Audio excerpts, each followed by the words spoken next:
Bon, les gars, on va essayer de se ramasser un peu, là, de pas trop s'étendre. On a un collègue qui a un mariage de célébrité ce soir. Je donnerai aucun nom, mais ça m'inspire cette entrée en matière. Mariage de célébrité? Oui, mais Martin, on compte sur toi, parce que Marc-Antoine, sûrement pas. Puis moi, j'en ai pas eu non plus. Marc-Antoine et moi ne sommes pas très jet-set, alors on respecte le fait que notre leçon. que c'est ça, que certains collègues le soient, et on va se dépêcher, on va parler plus vite. OK, non, mais je pensais que tu avais une anecdote de mariage de célébrité. Ah, j'ai pas... Ben là, aucun... Non? Personne? Rien? J'étais au mariage d'Éric Gagné. Bon, au moins. Puis j'étais assis à la même table qu'Alain Choquette et... là. Que d'autres personnes. Ça débattre ça, Godin. Moi, je suis pas capable. C'est pas une célébrité, mais notre collègue Jean-François Chaumont. Un peu. Autrefois du Journal de Montréal, maintenant de LNH.com. Il y avait un de ses amis qui lui avait fait un genre de roast. J'ai entendu parler de ce mariage-là. Oui, apparemment que... Écoute, c'était pas très... C'était limite pas gentil. Ouais, mais j'étais pas là. Oui, mais Chaumont, c'est la tête de Turc. Ouais, mais pourquoi? C'est un chic type. C'est un chic type, c'est parce qu'il est capable d'en prendre, j'imagine, qu'il a la tête de Turc. Mais il s'était fait dire par un de ses amis, Jean-François a 2 decks, un du cégep et un autre de l'UQAM. Ça, c'est un roast pour l'UQAM aussi. Pour toute l'UQAM. J'avais trouvé ça. Mais non, écoute, ça me vient pas. Tu me poses la question. Non, mais c'est bon. Des affaires de jet set, sûrement. Le programme de journalisme à l'UQAM est excellent. Ouais, OK. Ouais. Prenez ça, les élitistes là, d'ailleurs. OK. Non, mais c'est une très bonne réponse. C'est très bon. C'est très bon. Tout le monde était invité sauf moi à ce mariage-là. Bon, il faut dire que Chaumont, on se connaît, là, mais bon, je ne l'ai pas invité non plus à mon mariage. Bon, mais oui, j'en avais entendu parler. Puis, les gars sont pas fins. Ils étaient jaloux, je pense. Il y avait de la jalousie, je pense. Il y avait de la jalousie. OK. Non, moi, j'ai pas... Non, même... J'ai pas de funérailles jet set. J'ai pas de mariage. J'ai pas de baptême jet set. J'ai rien. Il y a des gens qui courent ça, les funérailles, quand une personnalité décède. Ouais. Des gens du milieu journalistique qui considèrent que c'est leur devoir d'être là. Ouais. Regarde, le droit du public à l'information, Martin. Ouais. Je suis pas là-dedans, mais... En tout cas. OK, aujourd'hui, est-ce que c'est du hockey ou de l'attentat? Je cherchais une formule choc. C'est tout ce que j'ai trouvé. Edmonton face à son destin. Et un gros été en Caroline, c'est tellement hockey, épisode 323.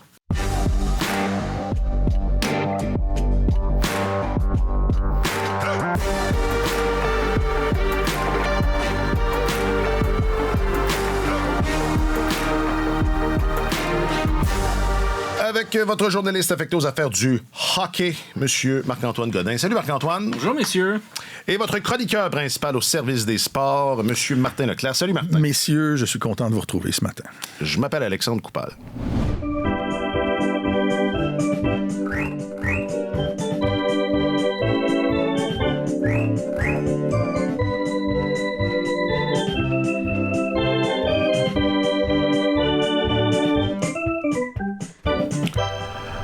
Alors, après un vote à main levée, il a été décidé qu'on commencerait avec la série Edmonton-Vancouver. OK. Parce que c'est Radio-Canada. Ça s'appelle Radio-Canada. Entre nous, puis je pense que le jupon dépasse depuis maintenant quelques années, ça m'intéresse un peu plus ce qui se passe dans l'Est, mais soyons de bons citoyens. C'est parce que tu te couches tôt. Ben, ouais, peut-être. Non, écoute, j'en regarde pas plus. Je regarde assez égal. Je me fais faxer les scrums, je me fais faxer je lis dans le journal, je lis ce qui se passe dans le journal. Je l'ai déjà dit, moi, c'est, comment dire, tu sais, les Oilers, j'aime bien ça, mais les Bruins, ça c'est chez nous. Ça te parle. Ça, c'est chez nous. Alors, on y reviendra, mais là, bon, ça fait quoi, 2 matchs que Connor est un peu moins visible? En tout cas, il l'a pas été hier. Ça, c'est évident. Puis c'est assez frappant de voir, depuis le début de la série face aux Canucks de Vancouver, il est employé en moyenne 25 minutes 43. Pour un gars qui évolue au sein d'une équipe qui est vraiment à maillon fort, qui mise vraiment sur ses meilleurs joueurs et non pas sur sa profondeur, il est habitué à être surtaxé et qu'on se tourne vers lui plus souvent qu'autrement. Mais on peut pas faire autrement que se demander si, à un moment donné, ça le rattrape. Parce que 25 minutes 43, c'est beaucoup de hockey. Hier, dans le match... Le syndrome de Marie-Philippe Poulain va peut-être le faire. C'est ça que j'allais dire. C'est une page du livre de Corey Chevalier. Parce qu'à un moment donné, dans le match d'hier, il y a 4 attaquants des Oilers qui n'ont pas franchi le cap des 10 minutes d'utilisation. Tu sais, c'est bien beau se retourner vers ses meilleurs joueurs, mais tu sais, tout le monde cherche constamment la recette, savoir qu'est-ce que ça prend, une équipe championne. Ouais, mais là, ça te prend des joueurs élites, mais tu regardes... C'est bien beau des joueurs élites, mais ça te prend aussi de la profondeur. Les équipes qui ont beaucoup de profondeur puis qui passent pas, on va parler plus tard des Hurricanes de la Caroline, on dit que ça manque de joueurs élites. Fait que dans le fond, y a-tu vraiment une formule? Ça te prend un peu de tout, puis ça serait donc le fun de tout avoir. Mais même les Oilers d'Edmonton, on le voit quand leur avantage numérique ne fonctionne pas, mais à 55, ils ont de la difficulté à suivre parce que à compter de la deuxième période, hier, c'est vraiment les Canucks qui ont donné le ton.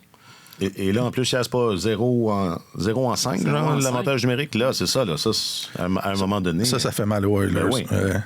Puis que les Canucks, ils sont impressionnants. Là. Moi, j'avais de la difficulté à m'imaginer cette équipe-là capable de remporter cette série contre les Oilers. Et plus la série avance, avec en plus Chilov devant le filet, il continue à tenir le fort, il continue à bien faire ça. Puis hier, ça a été une domination assez sérieuse. 2 fois plus de chances de marquer dans le match. Je pense 18-10, quelque chose du genre. Puis d'être capable de tenir McDavid en échec comme ça. Oui, il continue à distribuer les rondelles, mais il y a juste un but en 5 matchs. C'est le meilleur joueur au monde. Alors, si tu réussis à limiter ce gars-là, tu as des bonnes chances de remporter cette série. Puis même au niveau des tirs au but, c'est assez frappant parce que les Canucks de Vancouver, c'était l'équipe qui, jusqu'à maintenant, récoltait le moins de tirs au but. Ils ont de la difficulté, ils franchissent très rarement le cap des 25 tirs au but, ce qui c'est pas énorme pourtant, là. Et ils l'ont pas fait souvent, mais hier, clairement, ils ont terminé avec 35 tirs au but. Fait que tu vois que ils ont trouvé leur zone de confort. Ouais. Mais je trouve ça extrêmement intéressant, l'observation sur le temps de jeu, parce que on avance, veut pas. Les joueurs commencent à être taxés, puis la direction des Oilers, Ken Holland, a fait des efforts à la date limite des transactions pour améliorer la profondeur de cette équipe-là parce qu'il sait. Il a dirigé des équipes qui ont été jusqu'à la Coupe.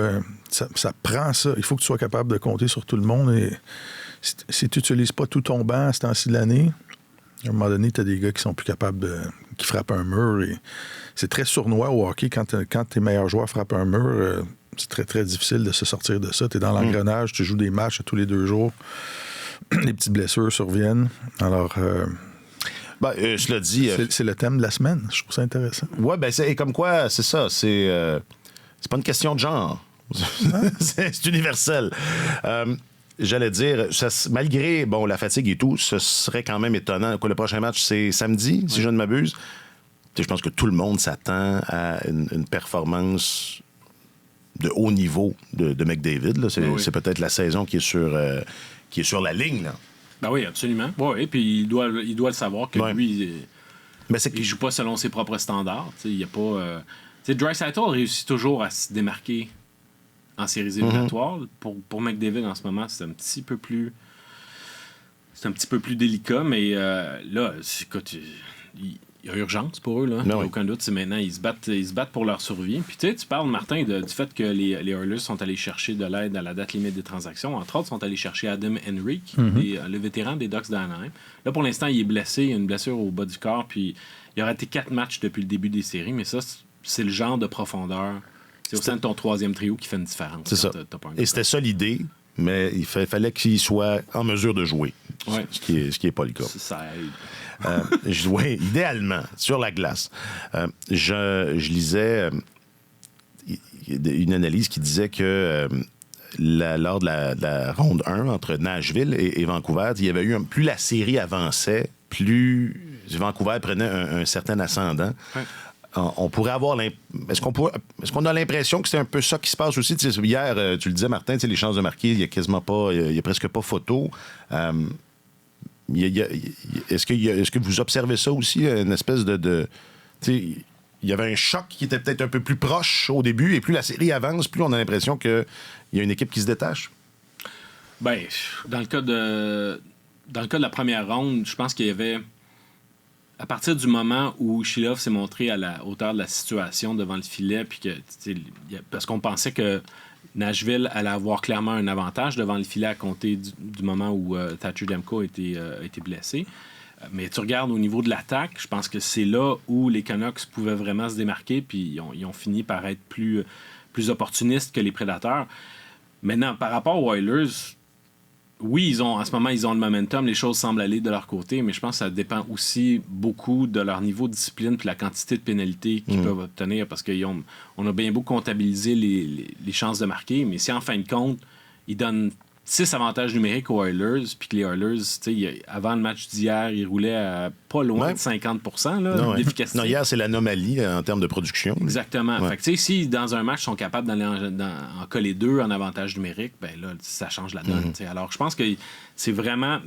Autant les unités spéciales avaient fait la différence en première ronde, autant là, il y a un peu une régression au retour à l'importance du jeu à égalité numérique dans ce deuxième tour-là. Puis tu le vois que ces équipes-là, c'est celles qui sont capables de donner le ton à 5 contre 5 en sortent plus souvent gagnants. Dilemme intéressant aussi. L'entraîneur des Canucks a dit cette semaine que Thatcher Demko faisait de gros progrès, que c'était très encourageant. Dans l'hypothèse où les Canucks franchissent le deuxième tour et que Demko est disponible, est-ce que tu changes une formule gagnante? T'es obligé de retourner avec ton gardien numéro 1. Ouais. À partir du moment où il n'y a plus aucune inquiétude au plan il est en santé. Là, puis tu dis, OK, un arrêt en s'étirant, en faisant le grand écart pourrait le blesser de nouveau. Je pense qu'il faut s'assurer. Le luxe que Chilov leur donne, c'est qu'ils n'ont pas besoin de précipiter son retour. C'est ça. Mais à partir du moment où le gars est capable de revenir puis d'être lui-même, c'est quand même un gars qui peut faire la différence. Moi, Chilov, il a tenu le fort hier. Il a été bon en deuxième, troisième période, mais je le regardais au premier tiers. Je le trouvais en retard sur plusieurs déplacements latéraux. Puis les Oilers auraient pu en profiter davantage qu'ils l'ont fait. Entre autres, en avantage numérique. Mais je le trouvais un peu en retard. Fait qu'à un moment donné, il a fini par s'ajuster. Puis les Canucks ont pris possession de la rondelle beaucoup plus dans les 40 dernières minutes de jeu. Mais à mon sens, si Demko est disponible, tu retournes vers ton gardien de confiance. Et tu gardes Chilov comme deuxième sur le banc? Assurément. Ouais. Ben oui. Mais j'allais dire, tu donnais le Conn Smythe à Chilov la semaine passée. On a titré avec ça. C'est Godin voit Chilov de la réincarnation de Cam Ward. Non, je te charrie. Là. C'est lui. Ouais, je te sens là, paniquer. Ben oui. Non, mais c'est parce que c'est. Non, mais je pensais c'est pas du cabotinage. Oui, ben oui. Mais je connais. Tu commences à connaître un peu. Je te connais bien. Mais mais mon point par rapport à Cam Ward, c'était qu'à partir du moment où il y avait eu un changement de gardien, il y avait eu aussi un changement au niveau du momentum. Oui. Mais je reviens avec ça parce que c'est ça qu'on voit. C'est ça qu'on voit. Là, je sais qu'on a fait ça avec les Leafs, puis enfin, je m'en voulais. Je sais pas si c'est de ma faute ou si c'est la faute du calendrier et de notre calendrier, mais quand même un mot sur s'il advenait que les Oilers soient éliminés en 6 au deuxième tour contre une équipe personne ne voyait qui n'était pas attendu en série. Au début de l'année, tu parles. Oui, parce que quand les séries ont commencé, on savait qu'ils allaient être là. Non. C'était la meilleure équipe de la Ligue à mi-chemin dans la C'est ça, ils ont eu une saison absolument époustouflante. Là. Mais vous voyez où je veux en venir. Est-ce qu'il va y avoir là aussi peut-être disons qu'on va briser le statu quo comme on l'a fait dans une autre grande ville canadienne? Ben eux, ils vont avoir des questions à se poser devant le filet parce que ça va faire 2 ans de suite que Skinner... pardonnez-moi l'expression, mais leur fait dans les mains. C'est un jeune gardien, puis il va apprendre, mais quand même, quand tu arrives, c'est délicat quand tu as une équipe qui arrive à maturité puis qui doit se fier sur un jeune gardien qui, lui, n'a pas encore fait ses preuves, tout à fait. Puis c'est un apprentissage quand même d'être capable de se démarquer en série. Je veux pas prendre pour acquis que Skinner ne sera jamais capable de performer en séries éliminatoires. Peut-être qu'il le sera un jour. Mais là, en ce moment, ça pose problème pour les Oilers, puis ils doivent se trouver un gardien de but en qui ils peuvent avoir confiance. Puis Calvin Pickard, c'est une belle histoire, mais lui aussi, c'est un gardien numéro 3 de carrière. Donc, je pense si les Oilers devaient être éliminés, je pense que ça, c'est le premier endroit où ils vont devoir regarder. Puis l'autre, on a parlé beaucoup des problèmes des Maple Leafs puis du fait qu'ils ont des joueurs sous-performants qui sont grassement payés. Mais c'est clair qu'en défense, du côté des Oilers d'Edmonton, Darnell Nurse devient un boulet pour eux parce que très souvent, il fait partie du duo le moins performant des Oilers. Puis c'est quand même leur joueur qui gagne le plus, là, leur défenseur qui est le mieux payé. Alors, ça, c'est... Je me continue. Non, vas-y. Je trouve que ça illustre à quel point les Oilers étaient démunis avant que Mathias Ekholm arrive. Tu sais, c'était Darnell Nurse, c'était supposément... C'est tout ce qu'on a. C'est ça, c'était la pierre angulaire de la brigade défensive. Puis tu regardes, là, ils sont aspirants, puis la paire dont fait partie Nurse est un point faible cette année. Fait qu'ils ont fait, juste avec une acquisition, ils ont fait beaucoup de progrès. Puis devant le filet, ça reste... Ça doit être extrêmement frustrant d'être directeur général d'une équipe de la Ligue nationale parce que tu as toujours des réglages à faire. Puis aussitôt qu'il y a quelque chose, c'est comme être un peu ingénieur d'une Formule 1. Là, tant que tu n'as pas les réglages parfaits, tu n'es pas capable d'aller jusqu'au bout. Puis des fois, même si ta machine est parfaitement réglée, ben une pièce brise. Tu te fais battre pareil. Comme les Hurricanes, là, ils cochaient toutes les cases avant de commencer les séries. Il y avait eu un parcours de saison exceptionnel. Ils avaient la profondeur, la grosseur. Ils étaient respectables devant le filet, l'expérience en défense. En attaque, la profondeur. Dans toutes les catégories statistiques possibles, cette équipe-là était dans le top 10 de la Ligue nationale. T'arrives en série. Fini. Merci, bonsoir, allez-vous-en chez vous. Mais je veux juste insister là-dessus. Marc-Antoine, tu sembles pas penser que c'est grave à ce point-là, mais est-ce que ce serait grave une élimination au point où on change peut-être là, la direction parce que... je pense que c'est déjà un peu écrit dans le ciel que Ken Holland... Oui, Ken Holland il s'en va. Douce. Mais il s'en va selon c'est sa décision, c'est son idée. En fait, il est arrivé là... En fait, il n'y a rien de coulé dans le béton, mais si je pouvais faire, par exemple, une analogie avec... mettons Marc-André Fleury. Marc-André Fleury, finalement, va jouer une année de plus, mais il y avait un côté... Chant du cygne. Chant du cygne cette année, qui a plané sur toute sa saison. Dans le cas de Ken Holland, c'est pas assuré qu'il ne sera pas de retour, mais son contrat vient à échéance, puis c'est ce qui a circulé durant toute la saison, c'est que c'était effectivement son chant du cygne. Ça aurait été beaucoup plus romantique avec une Coupe Stanley en plus. Oui. Écoute, ils ne sont pas éliminés encore. Non. Jamais. non, mais je veux dire, c'est comme décidé, peu importe, dans ce sens-là. Ça, c'est clair que... Puis, tu sais, il y a quand même... Quand ça chauffait au début de la saison, ça s'est accentué un peu. Ouais. Le chant du cygne a failli être moins chantant. Ouais. C'est un mauvais karaoké. C'était plus, oui. Mais écoute, en même temps, tu mentionnes Mathias Ekholm, c'est quand même... c'est son meilleur coup. C'est son meilleur coup, assurément. Il a fait un changement d'entraîneur qui a porté fruit également. Mais c'est très complexe au plan de la façon dont ils vont bâtir leur équipe pour la suite des choses, parce que là, ils ont, en vue de la saison prochaine, ils ont 7 attaquants sous contrat, et puis... ils ont 10 millions d'espace sous le plafond salarial. Ils ont énormément d'argent qui est engagé. Et en défense, Evan Bouchard a besoin d'un nouveau contrat. Alors, pourrait jouer à 3 trios comme c'est ça, comme ils font là. Comme l'équipe de Montréal. Vous voyez, comme on l'a vu dans la LPHF. OK, mais de toute façon, on fera le bilan quand ils seront éliminés. Oui, c'est ça. Peut-être la semaine prochaine, peut-être dans un mois ou plus. On ne sait pas.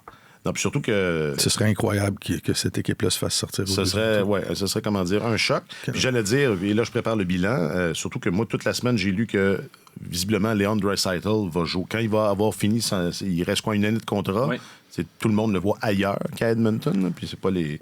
J'ai vu plusieurs destinations potentielles. Il va aller jouer à Cologne, semble-t-il. Oui, c'est ça. Non, mais qu'est-ce que j'ai lu? À San Jose, parce que le propriétaire est allemand. Okay. Oui. C'est bon. Mais écoute... c'est qui le propriétaire? Je ne savais pas. C'est Platner. Ben oui, absolument. Mais écoute, à une certaine époque, il n'y avait personne, il n'y avait pas de joueur allemand dans la Ligue nationale. Et pourtant, les Sharks en avaient 3. Pouvez-vous les nommer? Marcel Goche. Oui. Ils avaient Ils avaient un gardien de but, mon Dieu. Comment il s'appelait? Un gardien de but. Olaf Kolzig? Non, Alex. C'est il n'est même pas allemand. Non. Puis il n'a jamais joué à San Jose. D'origine sud-africaine. Ça, c'est mauvais. Mon Dieu, j'ai lu le bout de la langue. Il y avait Sturm également. Sturm? OK. Oui, de la transaction de Joe Thornton. C'était donc avant la transaction de Thornton. Mais non, en tout cas. Attends un peu, on est tout mêlé. Peu importe. Il y a eu 8 joueurs allemands dans l'histoire. Bon sang, les gars. Non. C'est ça. Mais non, c'est pas. Honnêtement, c'est du quoi. Est-ce qu'Hertel n'a pas joué là? C'est pas si farfelu que ça, l'idée que notre ami de rejoigne se retrouve là-bas. Non. Voilà, Christian Ehrhoff. Oui. En même temps que Marcel Goche. Et puis, le gardien de but dont je cherchais le nom, c'était Thomas Greisch. Ah, voilà. Alors, tu sais, t'as quand même 3 Allemands en même temps. C'était pas un hasard. Alors, c'est quand même le rendez-vous germanique à San Jose. Alors... La diaspora allemande à San Jose, c'est le petit Berlin. Ouais. C'est comme ça, le petit Berlin. Le petit Berlin. Célébration d'avant-match, c'est des Oktoberfest. Ils font ça. Mais si jamais ce n'est pas San Jose et si jamais ce n'est pas Edmonton, ben, pourquoi pas Montréal? Oh! Hey, ça, Jack, c'est le titre, ça. Oui. Godin, 2 points. Draisaitl à Montréal, c'est fait.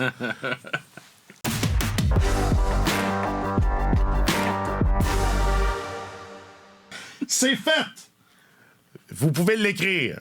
C'est réglé. C'est presque réglé. Ouais. Bon, là, la géographie, là, je m'en fous. Boston, Floride, la série de la haine. Et vous savez qu'aujourd'hui, c'est le 10e anniversaire. Ah oui, là, je vais peut-être trop vite parce qu'on va évidemment parler... Non, mais peut-être parlons de ça avant. On va se garder la haine. On va se garder la haine sur le rond arrière. Parce qu'aujourd'hui, c'est le 10e anniversaire de la collision entre Chris Kreider et Carey Price. Mm-hmm. Où étiez-vous? Au match. Le jour. Match. C'est ça. On était là. Où la foi, où le destin a capoté, a chaviré. Est-ce que Chris Kreider voulait intentionnellement blesser Carey Price comme Brad Marchand, on y viendra, a suggéré cette semaine qu'en série, c'est ça qu'on fait. On essaie d'enlever le plus de joueurs dans l'autre équipe. Il n'a pas fait d'effort pour ça. J'ai vu la séquence. Accidentellement voulu. Il se fait même pas... Personne ne lui touche. Il tombe, là, je veux bien. Peut-être qu'il tombe par lui-même, mais... Mais c'est parce qu'à une certaine époque dans sa carrière, il avait une vilaine habitude de faire ça. Carey Price n'a pas été sa seule victime, là. Il est rentré dans les gardiens en glissant de cette manière-là 3 ou 4 fois. Maintenant, est-ce que c'est nécessairement... C'est facile de prendre l'ordre chronologique des blessures de Carey Price puis de dire « Ah, tout a commencé là ». Mais en fin de compte, c'est un problème au niveau... qui a été découvert sur le tard par les médecins à l'intérieur du genou, au niveau de... Le cartilage était complètement effrité dans une partie de son genou, pas loin du... C'est ça, puis... Au niveau du fémur aussi, nous avait dit le docteur Mulder. Mais bref, ce qui a mené à sa retraite, c'est des blessures dégénératives également. Ouais. Alors, dans quelle mesure est-ce que c'est à cause de Kreider que tout a commencé? Je ne sais pas, parce qu'il a quand même connu sa meilleure saison. Après, Price, la saison suivante, il a gagné le Hart et tout ça. Mais c'est clair que Price en a gardé une dent là, quand il est au rendez-vous suivant. Rappelez-vous, le match suivant entre les Rangers et puis le Canadien, quand Price était de retour en uniforme, il y a une rondelle qui s'est ramassée derrière le filet, puis Kreider patine pour aller la chercher. Finalement, il rate la rondelle et Price... Price lui fait le met en échec carrément. Il aurait dû avoir une pénalité pour obstruction, mais les arbitres ont fermé les yeux à cause probablement des antécédents puis de l'historique. T'sais. Mais Price... Kreider frappe un mur, tombe par terre, puis Price la regarde de haut, genre, toi là. Ouais. Enfin. Mais tu sais, Carey Price, son historique de blessure, l'être humain n'est pas fait pour occuper une position papillon. Là. Les articulations sont pas faites pour ça, les hanches, les genoux. Et Price, écoute, le bas du corps, c'est un gars qui est massif, qui a des cuisses, des fessiers incroyables, tout ça. Et... À un moment donné, le nombre de fois où le gars se jette sur les genoux, se relève, se rejette. Ben moi, je voulais...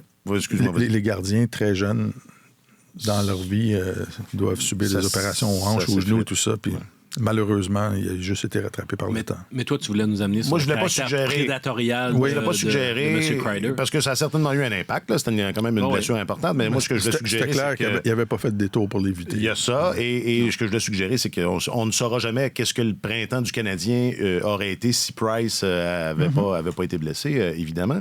Mais c'est un long détour parce que la haine et la violence, on va y revenir quand on sera sur la série dont c'est le thème principal.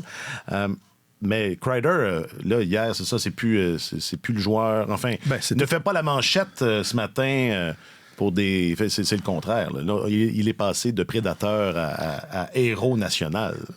Écoute, c'est tout un joueur de hockey, Chris Kreider. Là. On peut dire ce qu'on voudra. Le joueur qui a le plus d'ancienneté chez les Rangers. Et hier, ce match-là, les Hurricanes m'ont impressionné, moi, hier. Ils menaient ce match-là. Leur survie était en jeu.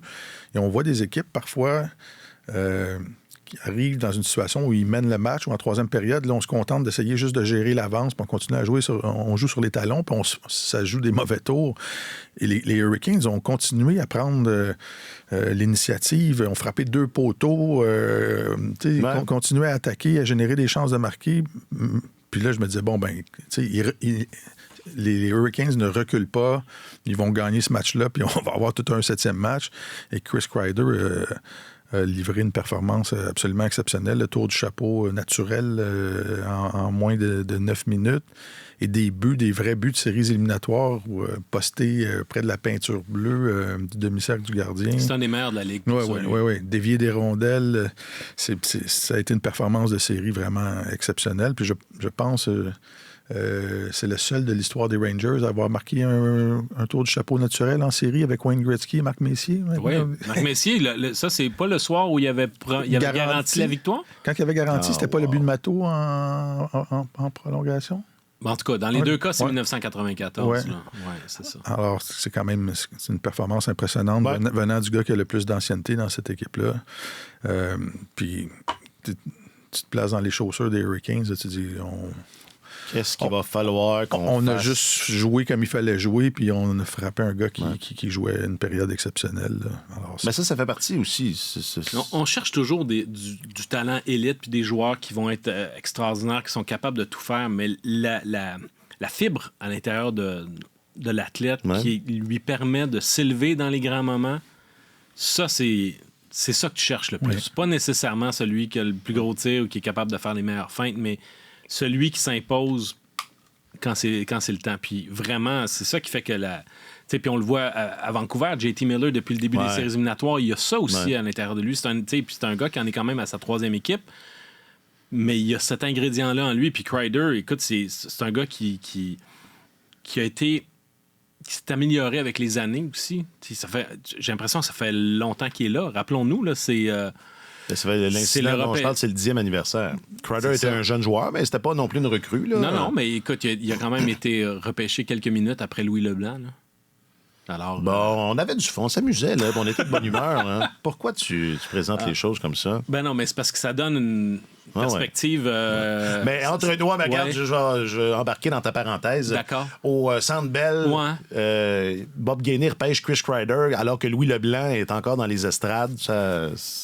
Ça aurait fait... ben oui, absolument. Je sais. C'est les... Okay. À un moment donné, la pression populaire... Je voulais le dire. La pression populaire est très mauvaise conseillère. Tenez-vous-le. Généralement. Tout le monde me dit ça. Absolument. c'est consensuel chez tous ceux et celles qu'on a interrogés. Est-ce que... les Rangers, on aura l'occasion d'y revenir. Surtout que je voulais ajouter que ce dont tu parles, cette fibre-là dont Kreider semble être propriétaire, c'est peut-être la seule affaire qui manque en Caroline, un joueur. Gascon nous parlait de Jordan Martinook, qui a peut-être, qui était candidat. C'est un joueur mais de c'est second ça, plan. c'est ça. On disait comment Matthew Tkachuk avait changé les Panthers de Floride. C'est ça. Mais quand tu regardes, puis moi, les Hurricanes, au début de l'année, puis régulièrement, je trouve que c'est une équipe, c'est ça, qui est bien bâtie, c'est ça, j'aime bien. Mais il y a effectivement, corrigez-moi, pas de joueurs comme ça. Y a personne, on dirait que ça manque à bien des joueurs là-dedans. Svechnikov, il s'est imposé à certains moments. À haut, tu regardes sur la feuille de pointage, tu dis, OK, il a livré la marchandise, mais ils ont eu 3 ou 4 occasions là, en or. Svechnikov une fois, Stahl une fois. Il y a Martinook qui a frappé le poteau. Ouais. En troisième période, ils ont eu l'occasion vraiment de se séparer des Rangers, puis ils l'ont pas fait. Ouais. À un moment donné, il faut que tu te montres opportuniste. Puis c'est une équipe qui, pour l'instant, a l'air de plafonner. Puis ils ont une tonne de joueurs autonomes. Ils ont plusieurs contrats à revisiter, à revoir. Puis, est-ce qu'ils vont être forcés un peu de se démanteler? Je ne sais pas, mais sauf que c'est une équipe qui, pour la qualité de la construction de cette équipe-là, c'est sûr qu'ils vont juger qu'ils ont sous-performé parce qu'ils sont à peu près les abonnés au deuxième tour des séries, mais se rendre plus loin que ça, c'est une lourde commande. Ouais. C'est pas un mauvais abonnement, mais ça devient frustrant de toujours arrêter au deuxième tour. C'est ce à quoi je pensais tantôt quand je disais que ça doit être frustrant d'être directeur général d'une équipe de la Ligue nationale parce que on parle souvent des champions de la Coupe Stanley qui sont obligés de démanteler leur équipe. Le lendemain de la parade, tu commences à laisser partir des joueurs parce que tu peux pas les garder, mais la fenêtre, elle se referme aussi pour les équipes qui réussissent pas, qui avaient assemblé, qui avaient fait leur devoir, puis là, tu es obligé de démanteler. Puis t'as pas de Coupe Stanley, t'as pas de bannière à accrocher et ça doit être extrêmement frustrant. Puis ça, les Hurricanes, ils ont quoi? Ils ont 2 joueurs de leur top 6, là, Teravainen, Genzo, c'est un joueur de location, puis t'as 2 défenseurs de leur top 4, Brady Shea, puis Brett Pesce qui... Parce que là, c'est le pourcentage. Comment dire, c'est ça, là, c'est le tiers élevé de ta défense là, qui oui, ils vont être obligés de garder au moins un des 2. Là. Ouais. Mais par conséquent, il y a des bonnes chances qu'ils en perdent un des 2. Oui, absolument. Mais si tu ne les as pas renouvelés, il y a des chances que tu perdes. Si tu n'as pas renouvelé les contrats d'avance. Oui, ça, c'est sûr. Mais sauf que il y a quand même des joueurs qui vont se dire moi, c'est un environnement que j'aime ici. Ma famille est établie, je peux avoir une année de contrat de plus. Peut-être. Exactement. On mange bien à Raleigh. Apparemment, je suis pas allé, mais... Oui, c'est un c'est une place de barbecue, beaucoup. Là, en tout cas, on en reparlera à micro fermé, mais j'ai cru comprendre qu'il y avait plus que ça. Mais bon. Le reste que... on peut... Enfin, je sais pas jusqu'à quel point vous vous attendez à ce que... comme tu dis, Martin, il était abonné aux séries, abonné à la deuxième ronde. Est-ce que l'abonnement va se maintenir ou vous pensez que ce calibre-là... faudra... c'est incertain là, pour la suite, en raison... non seulement en raison de tous ces contrats-là qui expirent et de ces joueurs qui pourraient quitter, des joueurs importants, puis jusqu'à quel point... Puis ça, c'est quelque chose dont on a parlé peut-être avec Alex mardi, mais moi, j'entends encore, là, il y a des gens à Toronto là, qui rêvent de Rick Tocchet. J'ai réentendu ça. Je sais pas. Rick Tocchet ou de... excuse-moi, de Rod Brind'Amour. Les joueurs de ces années-là, là, ça commence par R, c'est toute la même affaire. Rick Bonus, c'est un coach, mais en tout cas, c'est tout le même nom. C'est ça, là, ça pourrait être une équipe très, très différente l'an prochain. Là. Jusque derrière le banc. Oui. Écoute, il n'y a pas... c'est sûr que ça s'est joué sur le fil du rasoir la dernière fois là, quand il a signé son contrat précédent, mais en fait, celui qui se termine maintenant. Je continue de croire qu'en fin de compte, Brind'Amour qui a le tourbillon tatoué sur le cœur. C'est ça qu'Alex a dit aussi. Enfin, c'est vrai? Je sais pas, l'ouragan tatoué sur le cœur. OK, bon. Dans les 2 cas, c'est bizarre. Pourtant, c'est pas comme ça. On passait beaucoup de temps ensemble, Alex et moi. De loin, le pire logo de la Ligue nationale. C'est pas terrible. Ouais. Attendons de voir l'Utah. Mais j'ai de la difficulté, pour l'instant, à le voir ailleurs que là. Puis il faut aussi que... Est-ce que la haute direction des Hurricanes va dire ce coach-là ne sera jamais en mesure de nous amener plus loin qu'on a été? Oui, c'est une question qui se pose, ça aussi. Moi, je serais très surpris. Ah ouais? Je serais très surpris que les Hurricanes en arrivent à cette conclusion-là, parce que je pense qu'il y a une question de... Il y a une question d'effectif aussi qui rentre en ligne de compte. Je trouve que c'est une équipe qui manque un peu de... Tu sais, on parle de joueurs qui sont capables de s'élever au bon moment, mais c'est une équipe qui manque de... c'est ça qu'on disait l'an passé. De papier sablé. De papier sablé, de baveux. Tu sais. Ouais. Je trouve que dans le petit char gris, les petits baveux. Les petits bums. C'est ça. Ça manque de bums. Mais je trouve que, ça manque de bums. Ça, c'est clair. Puis, tu sais, c'est pas une équipe non plus qui est de très gros gabarits non plus. Ils ont quand même relativement plusieurs petits joueurs. OK. Pas des... pas nécessairement c'est pas des nains, là, mais sauf que, tu sais, des gars sous la barre de 6 pieds. Puis moi, je regarde comment les bonnes équipes se débrouillent avec le nombre d'attaquants de moins de 6 pieds. Parce que je veux voir si, à quelque part, le Canadien peut s'inspirer de ces équipes-là, étant donné qu'ils ont eux-mêmes quelques attaquants qui ne... Des diminutifs. Qui ne dominent pas nécessairement par leur gabarit.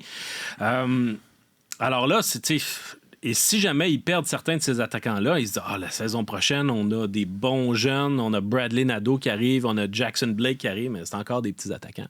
Alors, ils ne sont pas sortis du bois. Jake Guentzel, c'est un gars qui fonctionnait très, très bien dans l'organigramme des Hurricanes, mais encore faut-il que lui veuille rester là. Ça, c'est... Il y a ça. Ils peuvent bien lui offrir un pont d'or, mais si lui n'a pas tellement accroché au fait de jouer en Caroline, qu'il n'en gardera pas une impression de succès fracassant non plus. Fait que je ne sais pas si lui va vouloir rester là. Puis, je vous ai déjà parlé de Martin Netchas par le passé, mais le gars qui m'intrigue le plus dans tout ça, c'est notre bon ami Kéké. Parce que Jesperi Kotkaniemi... Je m'en allais pas en parler, mais vas-y. Écoute, il est probablement une des clés de ce casse-tête-là pour les Hurricanes. Parce que si les Hurricanes sont capables de passer, de rouler sur leur orgueil et de le racheter, ça pourrait vraiment les aider à sortir d'impasse puis à garder plus de ces joueurs-là qui ont un réel impact au sein de l'équipe. Et étant donné que Kotkaniemi est en bas de 25 ans, il pourrait être acheté au tiers de son salaire. Ça durerait une éternité. Là. Je pense qu'un instant, je vois ça vite. Là, je pense que c'est 12 ans. Mais c'est 12 ans où ça leur coûterait moins d'1 million par année.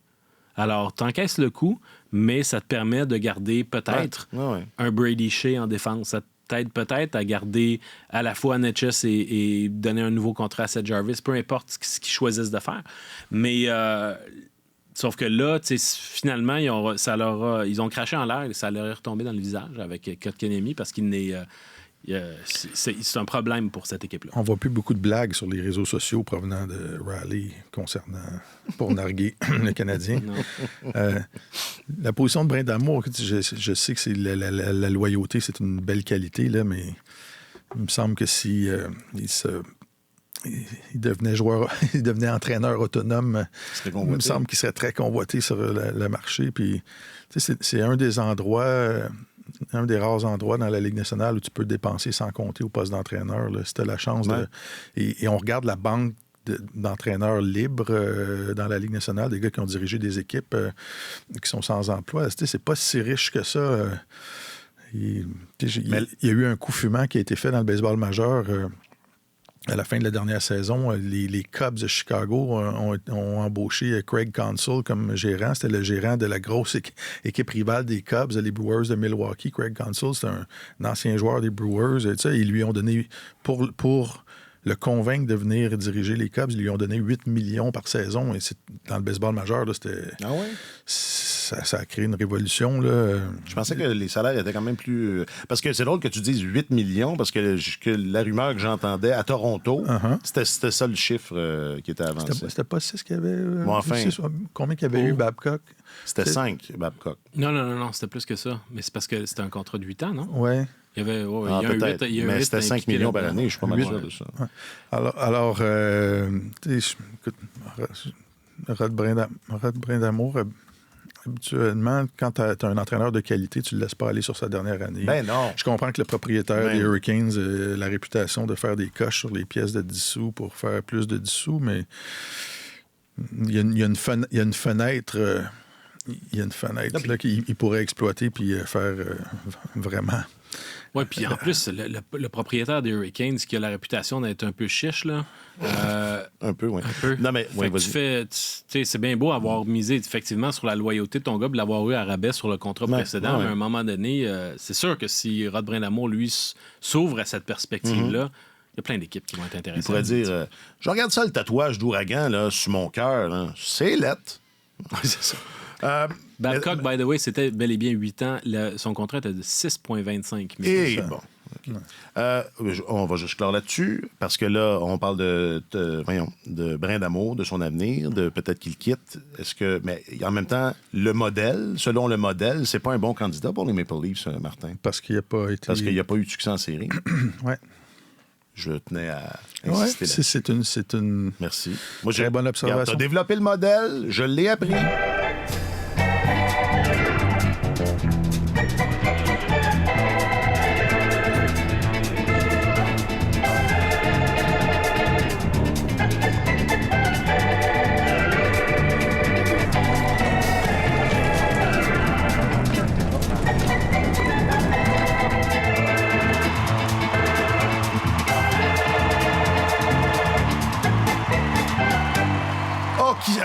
Qu'il y a de l'animosité. J'en mets, là. J'exagère. J'en mets. Non, reste que vous avez entendu les propos de Brad Marchand, qui devrait être en uniforme, hein, de ce que j'ai compris. Je pense qu'il va jouer le prochain match. Parce que c'est un des narratifs de cette série-là. On en parlait en début de semaine avec la sortie de Don Sweeney qui disait que les arbitres devraient répondre aux questions des journalistes lorsqu'il y a des décisions difficiles qui sont prises. C'était probablement en référence du coup de Bennett sur Marchand.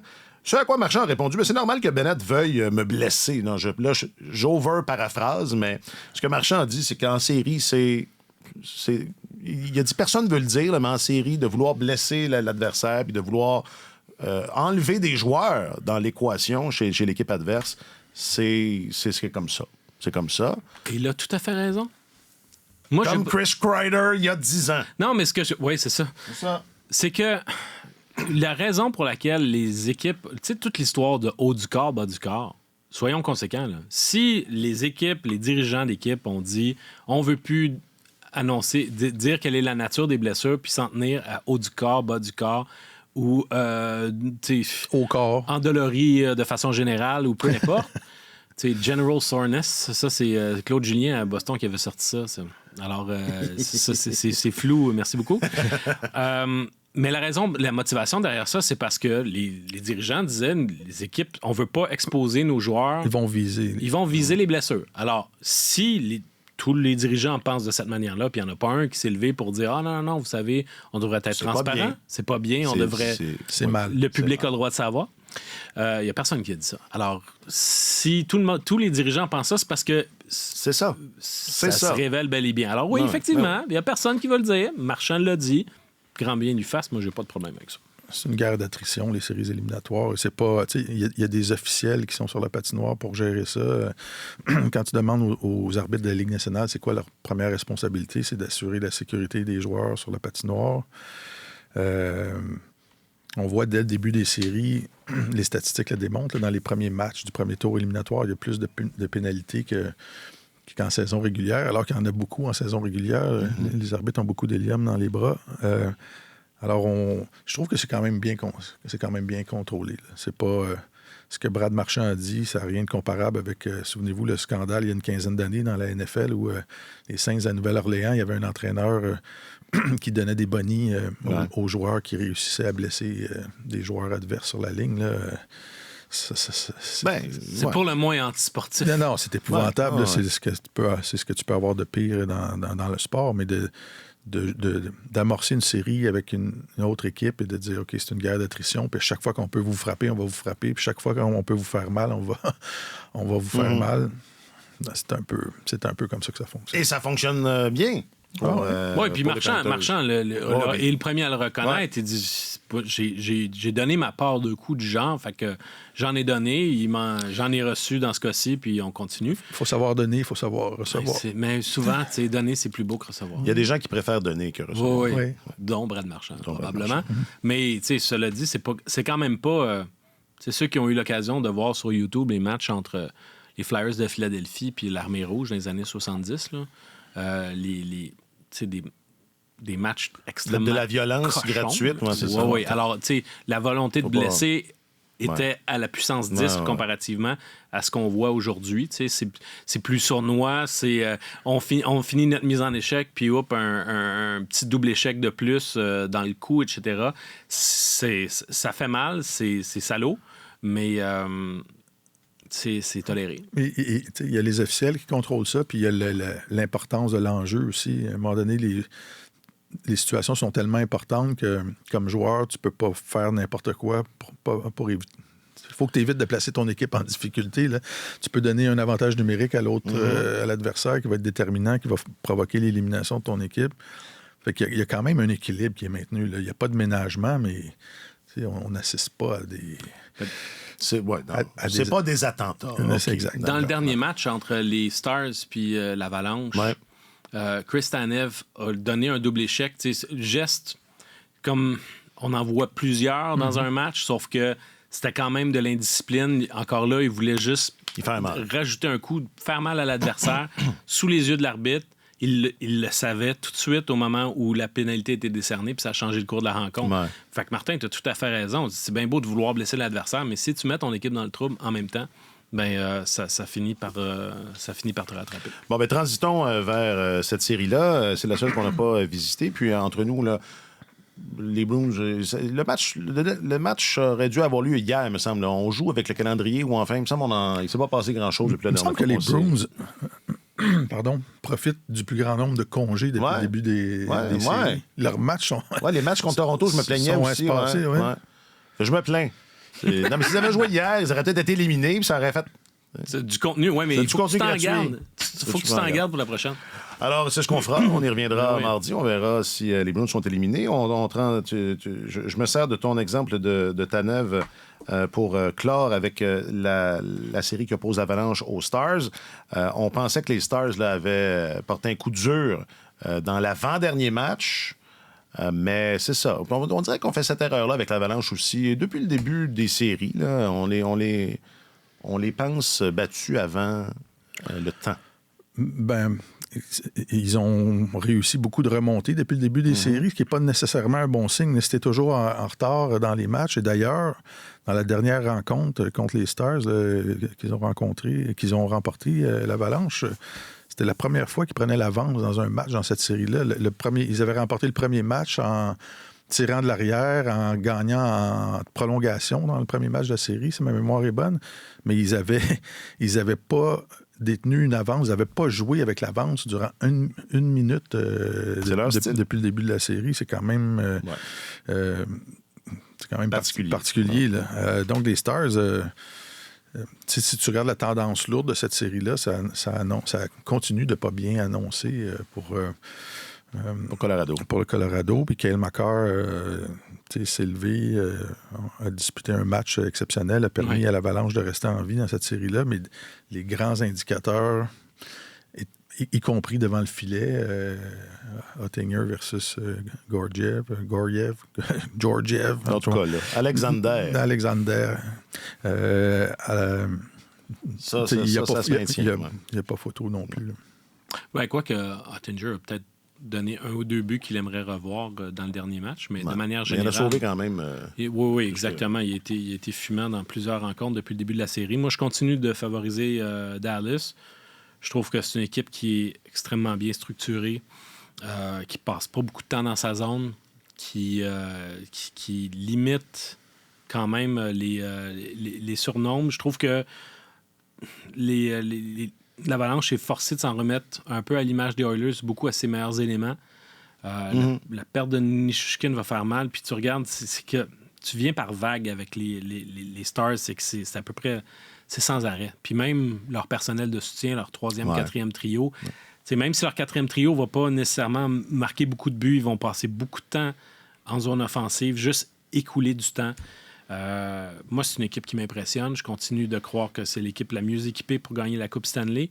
Et puis, je me dis, des fois, je regarde Yevgeny Dadonov, il me semble qu'il n'a pas joué comme ça à Montréal. Il y a eu des bons passages à Montréal, quand même, à un moment donné. Il y a eu des passages sur la passerelle. Il y a eu quelques séquences. Oui, mais écoute, c'est un meilleur joueur que ce qu'il a démontré à Montréal, quand même. Là, mais, le casting, c'est une question de casting. Absolument. Oui, ça, c'est sûr. Mais quand on voit... Il savait qu'il était de passage aussi. Comme athlète, je trouve que c'est important d'avoir un engagement total. Là, si tu sais que tu es juste de passage, ou si tu n'as pas d'appartenance avec l'organisation, que tu regardes tes coéquipiers, puis tu sais que éventuellement, tu ne joueras plus avec eux, que tu n'as pas d'avenir là, c'est difficile de performer. Raconte-moi pas ton enfance, là, ça me servira à rien, je m'en vais. Non, mais c'est un peu ça, puis ça illustre, bien une ambiance bien particulière à Montréal. Et ils sont gros, les Stars. Quelle équipe... C'est difficile de... imposante. Ouais. C'est vraiment, en termes de gabarit, c'est une équipe qui, quand on pense à l'association de l'Ouest typique, c'est ça. C'est les Stars en ce moment. Ils ont le petit Logan Stankoven qui fait... 5 pieds 8. Ouais, mais lui, il est bien entouré, mais il est seul de ce gabarit-là. Mais c'est une très, très belle machine de hockey. Question du public, réseaux sociaux. Question du public, réseaux sociaux. Alors, il y avait beaucoup d'excitation hier, alors que la rumeur voulait que Maxime Tsiplakov allait signer. Là, bon. Qui est l'auteur de cette pièce? C'est moi. OK. Est-ce que je peux te taper sur les doigts? Non, mais c'est une question générale. C'est une question générale. Ouais, mais... C'est une idée. Il n'était pas nécessairement... je sais que dans le... Quand on la lisait, ça faisait croire que quelqu'un avait tenu pour acquis que... Non, puis j'aime pas... Dans mon libellé, j'aime pas l'emploi du mot « sauveur », mais c'est parce qu'il y a des contraintes. Je peux pas faire des trop longues phrases non plus, des trop longues questions. Mais la question, si on regarde juste la question, c'est... Un sauveur venu de la KHL, vous y croyez? C'est une question philosophique. Là. Ça ne concerne pas nécessairement Tsiplakov et ça ne concerne pas nécessairement le Canadien. Ni le hockey, un coup parti. Hein? Rendu là! Quoique, je vois pas, mais en même temps, rendu là. Alors, et les réponses des gens, cette question on a posée via les réseaux sociaux de Radio-Canada Sport, vont en ce sens-là. Il y a Michael sur Facebook qui nous rappelle, oui, autant que c'est catch. Hein? Bon. Il y a Rémi qui pointe, ça, on l'a peut-être dit quand on en parlait mardi avec le Gasker. Est-ce Jordan Wheel dont on parle? Parce que Jordan Wheel domine la KHL, puis je pense pas que personne le verrait comme un sauveur. Hugo aussi une référence à ses catchs sur Facebook. Étienne, les personnes qui rigolent à cela, faut pas oublier que les Rangers ont eu Panarin, Kuzmenko est pas mal. Ça, c'était Gascon disait ça mardi. OK. Bon, Panarin. Oh, ça, c'est bon. Yannick, pour un Panarin, il y a 10 Shipachev. J'avais oublié, lui. Oui, Vadim Shipachev. Lui, un autre qui avait été à l'époque dans la mire du Canadien avant qu'il ne signe avec les Golden Knights de Vegas. Et quand il est arrivé, Shipachev, et quand il est arrivé en Amérique du Nord, il ne s'est même pas taillé un poste avec l'équipe. C'est ça. En début de saison. Ça n'a pas été le premier joueur de signer, la première signature de l'histoire des Golden Knights? Non, ça, c'est un gars qui s'appelle Dylan Duke, qui est leur premier... Reed Duke, qui est leur premier gars signé. Mais tu sais, il est croupier dans un casino. Il travaille à Vegas, mais ailleurs. Non, mais c'est un secteur... Mais tu sais, Shipachev, c'est un gars qui survolait la KHL. C'était vraiment un des 5 meilleurs joueurs de la Ligue. Il arrive ici, il n'est pas capable de jouer dans la Ligue nationale. Nikita Gusev, un autre qui a été de passage avec Vegas... il n'a pas été capable de maintenir un poste régulier dans la LNH. Donc, effectivement, il y a des histoires où ça a bien tourné dans le cas de Panarin puis de Kuzmenko. Bien tourné. Dans le cas de Panarin. Non, je sais. C'est plus que ça. C'est plus que ça. Mais il y a aussi le fait que c'est des gars qui sont... Surtout Panarin est arrivé relativement jeune dans la LNH. Puis j'ai l'impression que pour chaque année qui passe... Moi, je suis de plus en plus sceptique. Parce qu'un gars qui, à un moment donné, Tsiplakov était perçu comme étant un gars relativement défensif, qui, là, subitement, a eu une très, très bonne saison offensive, 31 buts, etc. Mais c'est un gars qui il va arriver dans la LNH à l'âge de 26 ans. Pour moi, c'est pas la même affaire que si... Panarin, je pensais qu'il est arrivé à 25. Non, il était plus jeune que ça. Parce que tu as raison, c'est déterminant. Et je pensais que dans la légende de Panarin, il y avait cet élément-là aussi, là, qui était arrivé quand même tard. Mais on s'entend que 23 et 25, ça a beau être juste 2 ans, mais c'est un monde de différence. Mais je faisais une parenthèse et je vais juste poursuivre. Puis sa première saison à Chicago, il y avait 23. Panarin. C'est ça. Bon, c'est pas pantoute, c'est pas du tout pareil là, que 25-26 ans.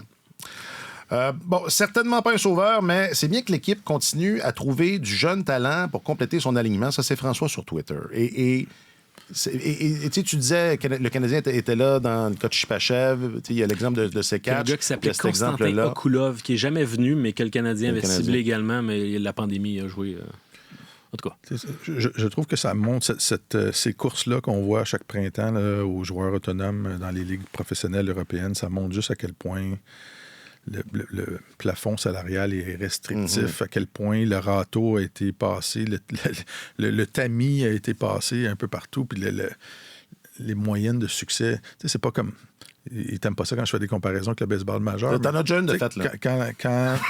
Quand les équipes du baseball majeur partent à la chasse aux joueurs étoiles japonais, par exemple, généralement, les Japonais arrivent puis ils livrent la marchandise telle qu'annoncée, alors qu'il y a plus c'est plus une part de risque élevée là, quand on mise sur ces gars-là. On n'est pas sûr s'ils vont réussir. Puis la KHL, c'est vraiment pas le même niveau.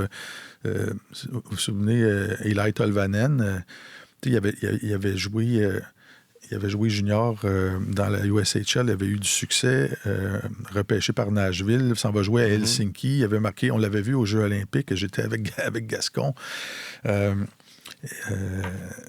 Et on le regardait jouer au tournoi olympique, puis on disait, ce gars-là, directement dans la Ligue nationale, ça va bien aller. Et finalement, il a joué les 2 saisons dans la Ligue américaine, dans le club école de Nashville. Il est même retourné à Helsinki dans la KHL avant de s'établir dans la Ligue nationale. Puis, tu sais, là, il vient de connaître une saison de 16 buts. Là, c'est sa meilleure... à Seattle. À Seattle, c'est ça. Il a changé d'organisation. Ouais. Ça a été un long processus. Là, fait que la transposition... KHL, Ligue nationale, c'est vraiment pas un copier-coller, c'est pas assuré. Là. Mais c'est vrai que les organisations ont tendance à essayer de tourner toutes les pierres puis essayer de remporter le jackpot à quelque part parce que tu te dis... Si tu joues pas, tu gagneras pas. Ben oui, exactement. Alors, on signe des contrats à des gars qu'on dit il y a peut-être une chance que ça fonctionne. Puis en Russie aussi, ça dépend de l'utilisation qui est faite aussi de chacun de ces joueurs-là. Fait que peut-être t'as des gars qui potentiellement peuvent être très bons, mais il y a des relations interpersonnelles qui font en sorte qu'ils jouent moins. Ça marche pas avec l'entraîneur ou quoi que ce soit. C'est pour ça que c'est important d'avoir des gens au sein de ton organisation qui vont des antennes en Russie. Puis les Islanders de New York, entre autres, notre bon ami Vladimir Malahov, qui lui est un recruteur puis un des intervenants au niveau du développement des joueurs. Oui. Il sert d'antenne en Russie pour les Islanders. Alors lui, il a fait partie du canal de communication. Et ce qui explique que Chiplakov a signé avec les Islanders. Ben, je ne sais pas. Ils ont quand même un recruteur européen qui a été sur le coup pendant quelques mois. Là. Mais c'est ça. Je pense que c'est juste que c'est important pour comprendre, pour aider à mettre en contexte, surtout en ce moment où les gars sont recrutés par vidéo en Russie. Ouais. Il n'y a pas beaucoup d'équipes qui ont vraiment des gars sur place qui évaluent. Fait qu'il faut que tu puisses mettre en contexte, comprendre qu'est-ce qui fait que ce gars-là a du succès puis à quel point ça peut se transposer chez nous. Alors, donc c'est ça. Chez le Canadien, c'est surtout Nick Bobroff qui peut faire ce travail-là au plan amateur. Ils n'ont plus personne au plan professionnel. Ils n'ont pas de recruteur professionnel russe. Mais c'est ça. Donc, dans le cas des Islanders, j'ai remarqué la présence de M. Malahov. Dont on se souvient. Je ne sais pas s'il fait encore du ski. Je ne sais pas.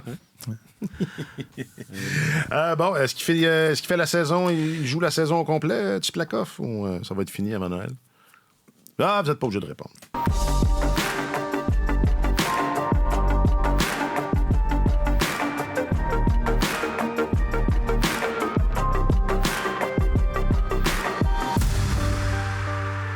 Ben, si le passé est garant de l'avenir, la réponse, c'est non. Il finit pas la saison ou il va être un peu comme Sekatch, va être échangé.